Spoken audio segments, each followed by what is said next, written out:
તારીખે મેડિકલ અને ડેન્ટલના અભ્યાસ માટેની નીટ પરીક્ષા યોજાવાની છે। વાલીઓ દ્વારા નીટની પરીક્ષા માટેની રજિસ્ટ્રેશનની મર્યાદા લંબાવવાની માંગ કરવામાં આવી।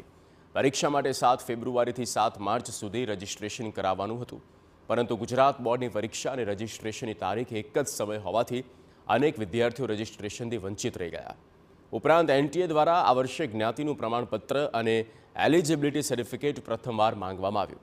આ સર્ટિફિકેટ લેવા માટે ઘણો લાંબો સમય લાગ્યો હોવાથી વાલીઓએ માંગ કરી કે એનટીએ દ્વારા ફરી એકવાર અઠવાડિયા માટે રજિસ્ટ્રેશનની તારીખ લંબાવવામાં આવે। જો માંગ નહીં સ્વીકારવામાં આવે તો વાલીઓ દ્વારા હાઈકોર્ટ સુધી જવાની તૈયારી દર્શાવવામાં આવી।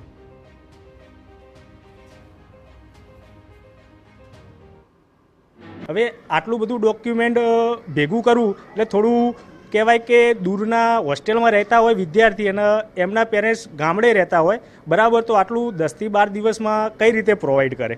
હવે એમાં એવું છે કે પ્રેક્ટિકલ એક્ઝામ હોય ગુજરાત બોર્ડની તો એમાં પાસ થવું જરૂરી છે બરાબર, એમાં 50% માર્ક તો લાવવા જરૂરી છે। હવે વિદ્યાર્થી એ 50% मार्क लावे कि ये वक्त नीट फॉर्म भरावे। बहुत सारे लोगों के सपने हैं सर डॉक्टर बने, तो इसके लिए सभी लोग फॉर्म भरने जा रहे थे और इतनी लंबी लाइन थी सर कि हो नहीं पा रहा था बराबर। और जब नंबर आया तब तक के सर कुछ सर्वर डाउन है, कभी कुछ ऐसा है सर कि डॉक्यूमेंट्स हमारे पास में पहुँचे नहीं थे, क्योंकि जो डॉक्यूमेंट्स हमें बोलने गए वो हमको गांव से मंगाने के लिए भी हमें बहुत टाइम लग गया सर। इस बीच में डेट निकल गई, तो इसके लिए हमारी सरकार से रिक्वेस्ट है कि थोड़ा नीट की जो फॉर्म भरने की डेट है थोड़ा सा आगे बढ़ाई जाए।